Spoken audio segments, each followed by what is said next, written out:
हाय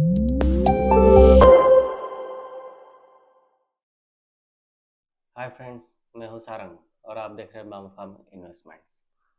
तो फ्रेंड्स, पिछले वीडियो में हमने देखा कि बुल मार्केट में क्या क्या गलतियां होती हैं। तो इस वीडियो में उसका हम एक्सटेंडेड पार्ट देखेंगे। तो अगली गलती क्या होती है? तो गलती होती है कि मार्केट से वी शेप रिकवरी ये एक्सपेक्ट करना।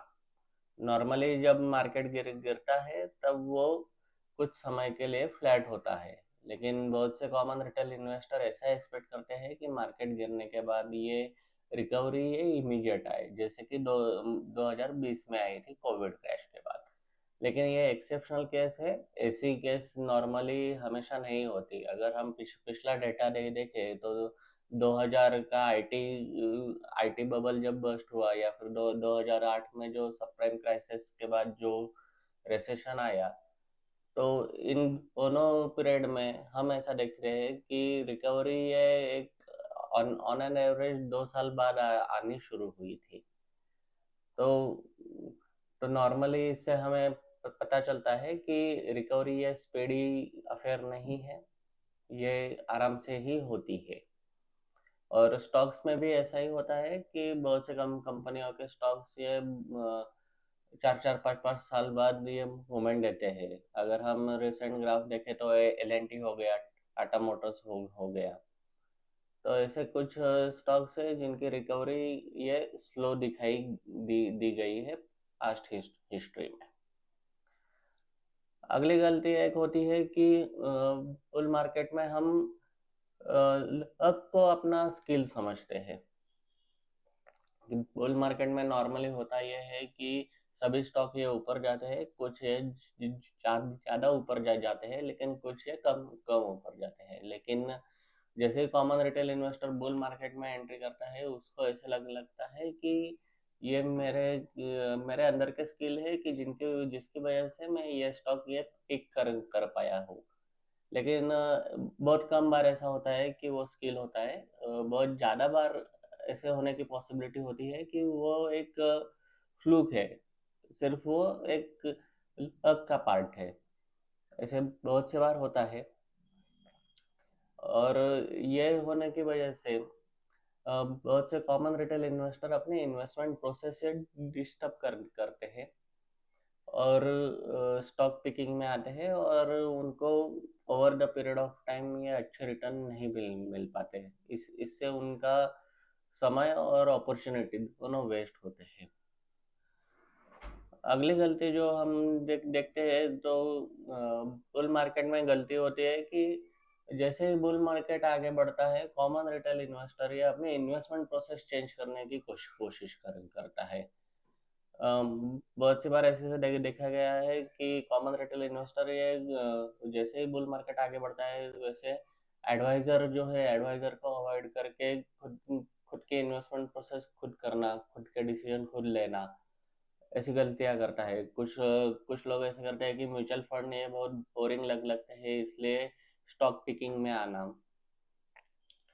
कुछ कुछ लोग ऐसा करते हैं कि इन्वेस्टमेंट की रिटर्न मिल गए हैं, अभी उसको और बढ़ाने के लिए मैं एफ&ओ में आऊँ या इंट्राडे में आऊँ। ऐसी गलतियां ये कॉमन रिटेल इन्वेस्टर करता है। उसकी इन्वेस्टमेंट प्रोसेस ये डिस्टर्ब होती है और आगे जाके उसके रिटर्न्स इसमें हार्म होते हैं। तो ये एक गलती हमेशा देखी गई है। अगली गलती जो है कि समय पे प्रॉफिट बुकिंग ना ना कर पाना। कि बुल मार्केट में नॉर्मली सभी स्टॉक ये ऊपर ही जाते हैं और उनका ऊपर जाने का स्पीड भी अच्छा रहता है। तो ये स्पीड जो है, ये स्पीड अच्छा होने के कारण common retail investor profit booking के डिसीजन नहीं ले पाता, क्योंकि उसको हमेशा ये लगता है कि मैं अगर ये स्टॉक अभी बेचूं तो आगे जाके इसके भाव और बढ़ेंगे। लेकिन बहुत से बार ऐसा देखा गया है कि बुल मार्केट जैसे ही पीक होता है, एक पर्टिकुलर लिमिट के बाद ये स्टॉक के भाव बढ़ते नहीं है, वहां से वो उतरते ही है। तो ये एग्जैक्ट अंदाजा लगाना ये बहुत से कॉमन रिटेल इन्वेस्टर के लिए मुश्किल होता है। अगली एक गलती करते हैं कि सेक्टोरियल इन्वेस्टमेंट में एग्रेशन दिखाना कि पर्टिकुलर सेक्टर अगर अच्छा पर परफॉर्म कर रहा है तो उसी में ही बहुत सारा अलोकेशन ये कॉमन रिटेल इन्वेस्टर करता है। जैसे अगर पर्टिकुलर हम देखें कि 2002 से 2007 का जो बुल रन है उसमें देखें तो बहुत से लोगों के पास ये रियल एस्टेट या फिर कैपिटल गुड्स इनके स्टॉक्स रहते थे। लेकिन जैसे ही उनकी साइकिल बदली वो स्टॉक नियरली 12 से 13 साल ये हाइबरनेशन मोड में गए। तो सेक्टरल इन्वेस्टमेंट का ये एक ड्रॉबैक होता है कि उस सेक्टर का पर्टिकुलर जो पीक है वो निकल जाने के बाद ये स्टॉक ये बहुत से साल मूवमेंट नहीं देते। उसके बाद एक गलती होती है कि बहुत से कॉमन रिटेल इन्वेस्टर ये बुल मार्केट में सिर्फ आईपीओ को फॉलो करते हैं कि आईपीओ नॉर्मली अच्छे रिटर्न देते हैं तो बहुत से कॉमन रिटेल इन्वेस्टर उनके ही पीछे रहते हैं। लेकिन आईपीओ ये नॉर्मली तभी आते हैं कि जब मार्केट ये अच्छे वैल्यूएशन ऑफर कर रहा हो। कंपनी के प्रमोटर जो रहते हैं प्रमोटर के पास ये अच्छे रिसोर्सेस रहते हैं, वो रिसोर्सेस उनको अच्छी तरह गाइड करते हैं कि आपका आईपीओ ये कब मार्केट में उतारना है जब आपको मैक्सिमम वैल्यूएशन मिले। और कॉमन रिटेल इन्वेस्टर ये समझ नहीं पाता और जो ओवर वैल्यूड जो स्टॉक्स रहते हैं उनको परचेस करता है, ओवर वैल्यूड आईपीओज में इन्वेस्ट करता है।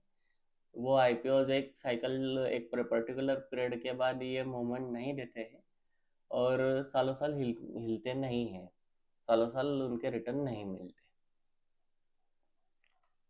तो ऐसी कुछ गलतियां जो है ये पिछले दो दो वीडियोस में मैंने कवर की।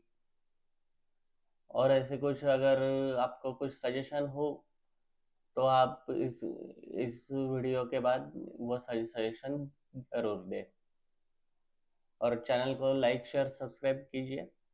Thank you. Happy investing.